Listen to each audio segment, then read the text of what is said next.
अस्सलाम वालेकुम मोहतरमा, मेरा नाम मार्सेलो है और मैं यूनिलीवर फूड सॉल्यूशंस का सरबराह हूँ। बहुत खूब, मैं डोरा हूँ और यहाँ कमीरा कज़ेरा होटल में काम करती हूँ। अगर आप इजाजत दें तो आज हम एक ऐसे अहम मसले पर बात करते हैं जो तमाम कारोबारी किचन को दरपेश है। जी हाँ, फूड सेफ्टी के बारे में। क्या आप जानते हैं कि ये मसला इतना अहम क्यों है? जी हाँ, ज्यादातर मसाइल फूड ही से जन्म लेते हैं, यानी हमारे होटलों, पकवान घरों और गोश्त की दुकानों में फूड पॉइजनिंग का मसला दरपेश रहता है। लेकिन फूड पॉइजनिंग और इस जैसे अमराज से बचना बड़ा आसान है।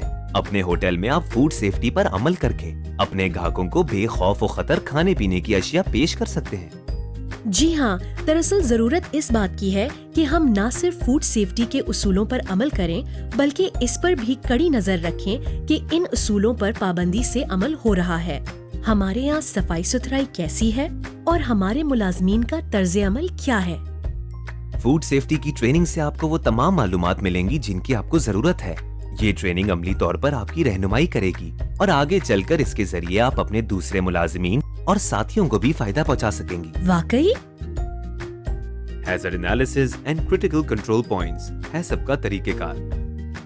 हैसब एक फिक्रे का मुखफ़फ़ है और इसका मतलब है hazard analysis and critical control points. दरअसल हर किस्म की डिश और इसे तैयार करने के हर अमल में फूड सेफ्टी के खतरात मौजूद होते हैं। हैसब के जरिए हम इन खतरात का पता चलाते हैं, किचन के अंदर भी और बाहर भी।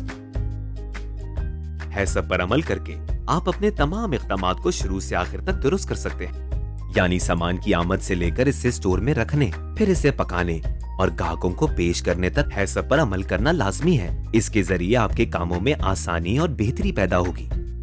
हैसब के असूलों पर अमल से आपको गारंटी मिलती है कि आप और आपके तमाम लोग महफूज तरीके से काम अंजाम दे सकते हैं। इन लोगों में आपके होलसेलरों से लेकर आपके मुलाजिमीन तक सभी शामिल हैं।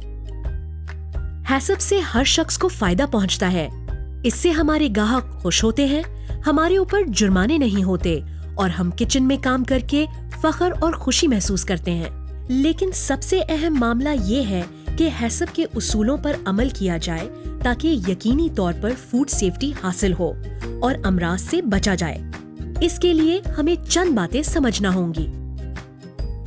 सबसे पहले हमें फूड इन्फेक्शन और फूड पॉइजनिंग का फर्क समझना होगा।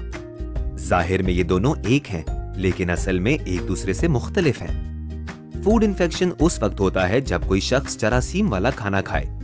आंतों में पहुंचकर ये जरासीम पलते बढ़ते हैं और वो शख्स चंद रोज या चंद हफ्ते पेट की तकलीफ, दस्त और बुखार में मुब्तला रहता है।